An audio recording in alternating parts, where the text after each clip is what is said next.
Right from the start, we've got a mother pouring her heart out in court, begging the judge for mercy on her son. But here's the thing. This isn't just about emotions. This is a probation violation hearing and the stakes. He could walk out free or end up behind bars for years. You tied my hands as your mother, but I'm here begging you, ma'am, to have mercy on my child like Jesus had mercy on us at the cross. I know he's messed up and I know he's not the perfect kid. I know he's done some things, but I even said to you, ma'am, if you're the probation person, I'll say. I'm present for him. Counsel, you're on this side. I'm sorry. Your Honor, I've been speaking with Mr. Harper's mother.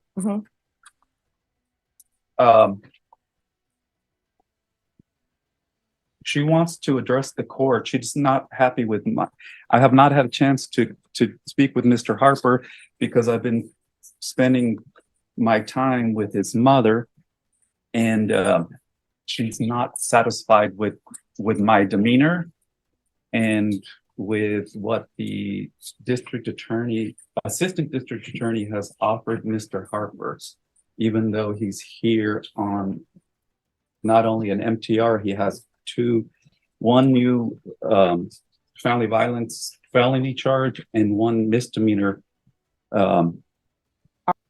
Quick legal breakdown. An MTR means a motion to revoke probation.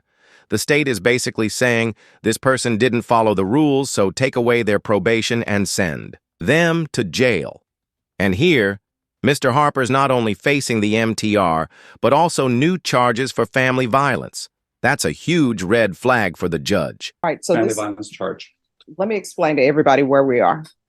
Mr. Harper, how old are you? 25. I'm sorry? 25 now. All right. Did you graduate from school? I had 3 months left.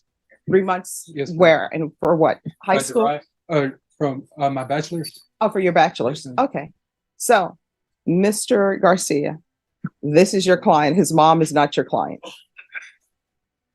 I told. Yeah. So, Mom, you're not his client. So, where are we on this case? Well, Judge, I have I have an offer from the state that I have not been able to relay to Mr. Harper because I've been busy with the mother. And I've never talked to the parents. And today I made an exception. Okay. All right. And so no good deed goes unpunished. All right. And so Mr. Garcia, this is what we're going to do. We'll have you speak with Mr. Harper. Mr. Harper has graduated from high school. He was close to obtaining his bachelor's, so he'll be able to confer with you. Thank you. Thank you, Judge. Let me confer with you. All right. Who's the mother on William Harper? Come forward. No, Mr. Harper, you can remain seated. Yes.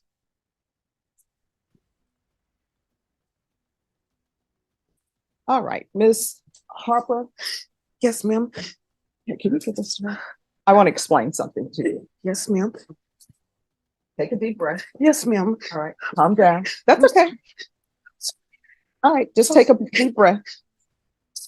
All right. So this is what I want to explain. Yes, ma'am. And this is just based upon my background. All right. I've been a defense attorney, and I was a defense attorney for a long time. Yes, ma'am. I was a prosecutor. Yes, ma'am. And sometimes as a defense attorney, you will have a client who has some mental health issues, maybe, right? Or either you have a client who has some intellectual issues, right? So in situations like that, you always want to talk to parents because maybe parents can give you some insight into them, right? But then other times you have clients who don't have any of those issues. They're adults. They don't have any issues where, oh, I need to talk to your parents because obviously I'm not able to communicate with you. That's not the issue. Now, this is what I know. I know that parents, when they have children, their children are always their babies, right? No matter if they're 25, 30, you always still see them as that little boy or that little girl. And you feel like you need to be there, right? To give your input. What I can tell you is attorneys necessarily don't have to talk to parents or family members. And the reason why they don't is because they're adults, right? And they're in adult court. Now, sometimes we get people here who are 18 and parents want to be 100% in it because they're 18. And even though technically they're adults, they still sometimes are in the child realm as far as the way we see them. So Notice how the judge is addressing the mom here? In adult court, the defendant, not the parent, is the client. But parents often try to step in, and judges have to walk the line between empathy and legal boundaries. If you were the judge, would you let the mom stay this involved? what I can tell you is, in this court, I always require defense attorneys to speak to state, defense attorneys to speak with their client. You can see sometimes when people come to me, well, we're just getting a reset. Do we really need to bring that person out? And I'm like, yeah, we need to bring that person out because I want that person to know what's going on with their case. I want them to know that their attorney showed up and their attorney is actually here. Yes. So what I want you to do is, if you need to go get a drink of water, you can get a drink of water. Nothing is going to happen with your son's case while you're outside the courtroom. Okay. Okay? Yes, ma'am. So take a deep breath. If you need to walk around, and you can come back into the courtroom. Okay? Okay. All right? Thank you, Miss Moore. All right. You're welcome. Thank you. You're welcome. Are you the same William Eric Anthony Harper who was placed on deferred adjudication in 2020 CR 2192 for the offense of theft from a person on October 5th, 2020 for a term of 2 years? Is that you? Yes, ma'am. All right, state. Yes, Your Honor, we're proceeding on violation of condition number 2, that on or about the 27th day of August 2021 in Bexar County, Texas, the defendant, William Eric Anthony Harper, did then and there fail to submit to drug testing as directed by the court officer or supervision officer and or a duly authorized agent of the court in violation of condition number 2. How do you plead to that? True or not true? It's true. Court will find violation of condition number 2 true. Is there any proposed agreements? No. There's no agreement, Your Honor. All right, state, what are you requesting? The state is requesting revocation, Your Honor, and that he be sentenced to 18 months in a state jail facility. All right, defense, what are you requesting? Judge, being that the case expired a year ago, Mr. Harper has asked me to ask you to terminate his probation unsatisfactorily. He did complete the intensive outpatient program. He completed all the community service hours. He currently attends where he's got 3 months left for his I believe it's his engineering degree. During the time of this probation, he had a daughter, and he was busy working to support his daughter. He has had a job up to about a month ago with Tesla, and he says that he even brought Elon Musk to San Antonio. So for those reasons, we're asking that you terminate him unsat. Mr. Harper would also like to address the court on his behalf. Can you raise your right hand? Do you solemnly swear affirm the testimony you give will be the truth and nothing but the truth, so help you God? Yes, ma'am. All right, you can lower your hand, state your name for the record. My name is William Harper. All right, you're gonna need to keep your voice up so that the court reporter can hear. So, All right. Mr. Harper, tell Judge Boyd why you are asking her to terminate your probation unsatisfactorily. I'm asking for you to terminate my probation unsat because of I've worked so hard these past 3 years to just become a better person. I've went to school. I have 3 months to complete my bachelor's in software development. I've held a 3.8 GPA. So if I knew, if I could talk to when I had committed the crime that I did, if I could talk to that person, I would tell him, if I was able to tell him that 30% of the world's billionaires are engineers, I never would have made that mistake. And here's the turning point. The judge isn't buying the "I didn't know" excuse. Remember, Probation rules are explained in detail, and violations aren't oops moments. They're choices. The judge is signaling that leniency is running out. No. Here's the thing. You're not making mistakes. You're making choices. So what I want to know is why you choose to violate condition number 2. And this is not your first motion to revoke. You were here back in August for a violation. So I can tell you right now, I'm not inclined to terminate you on SAT. So you need to explain to the court why you are not completing what I'm asking for you to complete while you're on probation. Because if you're not completing, you can do great things. You could say, oh, I'm on probation, and not report, not do anything, and just go live your life, not reporting, getting another job, providing for your family. You can do all of that, but you still have not done what's been asked of you by the court. I didn't know how serious. I didn't know how, my actions. I didn't know that it could lead to this. No, yes, you did. And let me just tell you how I know you did. Because you were here before on a violation of condition number 14. And I told you specifically what I just told you now. Do you still wish to plead true to violation of condition number 14? Do you understand by pleading true to violation condition number 14, I could find it true, grant the motion, find you guilty, sentence you up to 2 years in the state jail facility? So this is the second time you're hearing this. And the other thing that I know, and I want you to internalize what I'm saying before you continue with your testimony. I tell everybody who comes through here, is there anything else you need from the court to be successful? I tell everybody that comes through here, if there's an issue with probation and you feel like probation isn't addressing it, let the court know and we'll address it.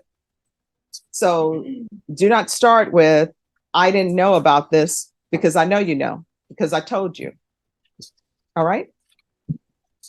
Just wasn't developed. I wasn't the same. I wasn't the person that I am now. I'm an actual adult now. I understand now. I didn't understand then. I was a kid. In my mind, I was a kid, but now I'm a completely different person. The things that I did then, I wouldn't even think about doing now. I would go to probation. I would go and I would do all that, not just because that I did it and this is what's happening. It's just now I realized that that's what I need to do, and I would be able to get that done now. Or I just didn't know any better. In my mind, I didn't know. And since we're just now doing this motion to revoke, that tells me nobody knew where you were. And Your Honor, as far as that's concerned, I do have Mr. Harper's mother who would like to testify on his behalf as well. Okay. Just 1 second before she calls up. Do you have any questions? Oh, I'm sorry. I just have one, because the big thing here is you stopped reporting, you stopped coming for your UAs. If you were tested today, would you be positive for anything? No, man. All right. So, All right. Can you raise your right hand? Yes, ma'am. Do you solemnly swear affirm the testimony you give? Raise your right hand. Oh, sorry. All right. That's okay. Do you solemnly swear affirm the testimony you give will be the truth and nothing but the truth? So help you God? Oh, yes, ma'am. All right. You can lower your hand, state your name for the record. My name is Ebony Eldridge. All right. Make sure you speak up because the court reporter has to hear. My name is Ebony Eldridge. All right. so Miss Eldridge, you are William Harper's mother, Yes, sir. and you understand that we are here for what's called a motion to revoke probation. The probation department is asking that Mr. Harper, your son's probation, be revoked. You understand that? Yes, sir. And you also understand that his probation expired over a year ago. I found that out today, sir. Yes. And what is it that you would like to tell the judge about William so that she can make her determination as to what she's going to do, whether she's going to terminate him unsatisfactorily or sentence him? Can you address Judge Boyd? Yes, ma'am. Okay. Thank you for giving me this opportunity, and thank you as well. I would like to say to the court, I'm a mother first, but I'm also a well-abiding citizen, first of all. My son has made some choices, because you can say mistakes when they're toddlers because they're learning. as being a late bloomer is what I like to call him, he's still learning. My son, I moved him here to San Antonio. I made the mistake of moving my son here to San Antonio, and I fought myself for that. Because before I moved my son here to San Antonio, my son was headed to the military. My son was in ROTC. My son was scholar in football, headed to college, went to Wayland, came back to San Antonio because of me. I made the mistake in telling my son not to go into the military. And to this day, he still wants to go to the military. And I made that mistake because I was scared. The only reason that I responded the way I responded to you today, sir, is because I'm scared for my son to go to prison. My brother was murdered in prison. So it sits different with me when we talk about prison, because my brother was murdered there. My son has made the mistakes that he has made. And I tell you right now that I'm not okay with the things that he has done. I'm not okay with the people that he chose to navigate and put himself with. I'm not okay with that. I'm not even saying dismiss it. I say start it over, make him complete it. Because in my house, we don't finish like that. We don't do it like that. We don't conduct ourselves like that. Because we're not those type of people, and that's not how you was raised. We was raised to do what we were supposed to do. We was raised to finish it out and to walk with our head up, because that's the way and that's how God wants us to be. You made the choice. You tied my hands. You tied my hands as your mother. But I'm here begging you, ma'am, to have mercy on my child like Jesus had mercy on us at the cross. I know he's messed up, and I know he's not the person. This mother's speech is raw and unfiltered. She's admitting her son's faults, blaming herself for past decisions, and even invoking her brother's murder in prison.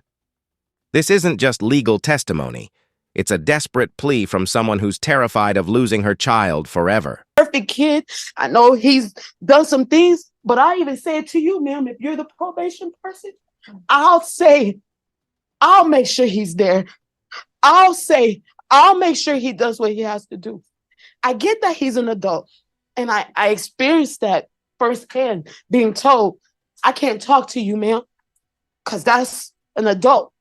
I experienced it firsthand when I found out that my son had messed up on probation, and I'm calling the probation office. I'm saying, hey, I'm his mama. I'm on y'all side. What can I do to help you guys to make sure that he's doing what he's got to do? And they told me, there's nothing you can do because he's a grown man and we ain't got to talk to you.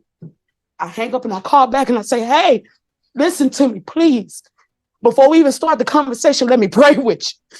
Because we need God to lead the conversation. Because I need you to understand, I'm not against you, but I want my child to do right. And if it means I got to stand there with him, then I'm willing to do that. Because I don't want my son, I won't throw him away. He's a smart boy. He has things going for him. Do we need a little help? Yes, ma'am, he does. Am I asking the court to help my son? Yes, ma'am, I am. Am I going to do what he won't do? Yes, ma'am, I am. He needs help. He needs it. He wants to help. He wants it. And I tell you, if you give him a chance, you're gonna do right. Or I'll go upside your head myself. Because you're gonna do right. You have to do right. This right here is not it. My brother died in prison. And it pains me. It pains me. I'm tired, baby. You got a 2-year-old daughter. I can't even bring your daughter to see you. I won't bring my granddaughter to sit in a jail to have to see her father. You got a home. And that's where you're supposed to be, helping me raise your daughter. That's where you're supposed to be, her home. But we're here. We're here. We're here. But I won't leave you. I won't leave you. I won't leave you. I just can't leave him, All right. but I'll stay. All right. Any more questions? Defense, No, Your Honor. state? No, Your Honor. All right. Thank you. Thank you, sir. All right.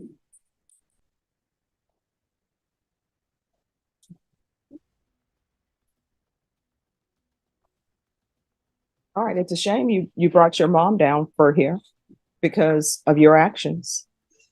Probation, what are you requesting?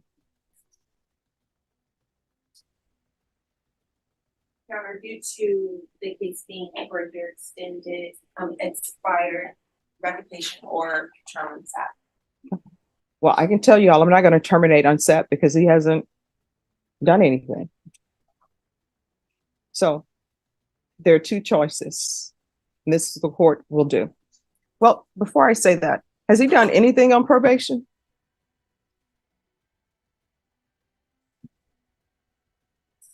He completed the IOP, the intensive outpatient program.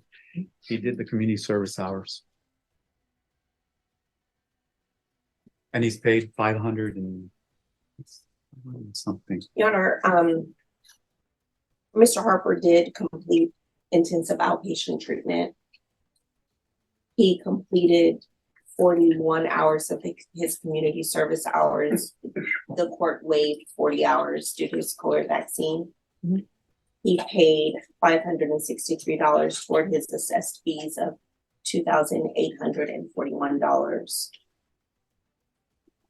He was on the drug patch for the beginning of his probation, and they were coming out negative at first, and then there was a lapse there. All right. Any final argument from either side? No, Your Honor. No, Your Honor.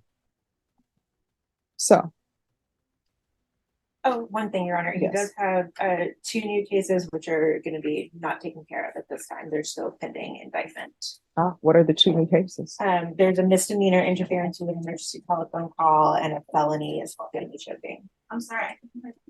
A misdemeanor interference with telephone call and an assault family choking. All right. So what's the status as far as those? Are those good cases, not good cases? They're only about a month old. I do know that the victim is uncooperative on them, and that's about all I know so far, Your Honor. All right. So who's the complainant in that case? All right. State, you're asking for 18 months. Defense, you're asking that the probation be terminated on set. I'm not going to terminate him on set. These. And here's the verdict moment. The judge gives him another shot with strict probation terms instead of immediate prison time. But with pending felony charges, the clock is ticking. Do you think he'll use this chance to turn his life around or end up right back in front of the judge? Are his choices. One, I can find him guilty, revoke him. I'll sentence him under 1244 to 1 year at the Bexar County Jail. Or two, I can find him guilty and I will place him on regular probation. Please do regular probation, please. Okay. All right. This is what the court is going to do. Court is finding violation of condition number 2 true. The court is going to find you guilty.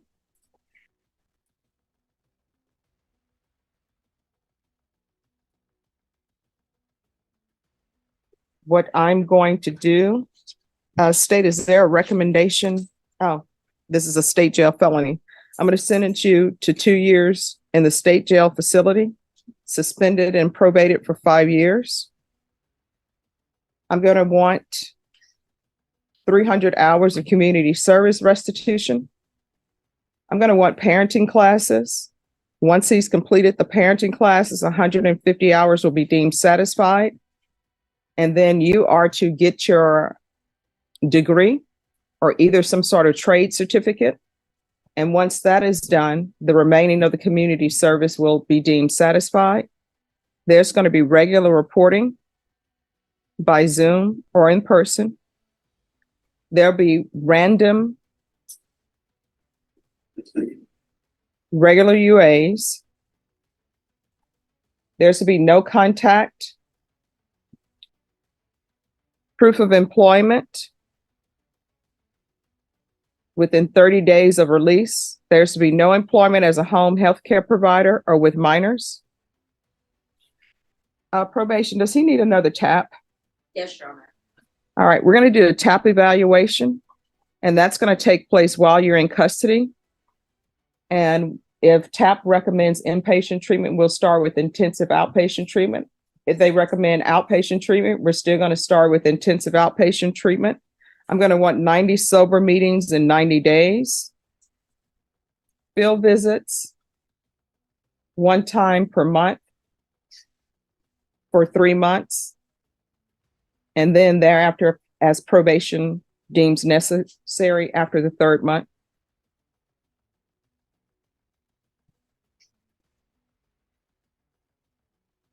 And I'm going to want an anger management class. Probation, is there anything else? No, Your Honor, and I apologize. Will you give me the term again? 2 years, suspended and probated for 5 years. And Judge, if I may, the only issue that or concern that I have is that he's got the felony and the misdemeanor, and he hasn't made bond on those. And I'm not sure if they are able to make bond, and because they're family violence, he's not eligible for PR bonds, and so he may be incarcerated for a while. Okay. All right, you'll have to take care of that with whomever your attorney is on that. Are you the attorney on those cases as well? I believe so, Judge. All right, so you'll have to take care of that with your attorney. Is there anything else you need from the court to be successful?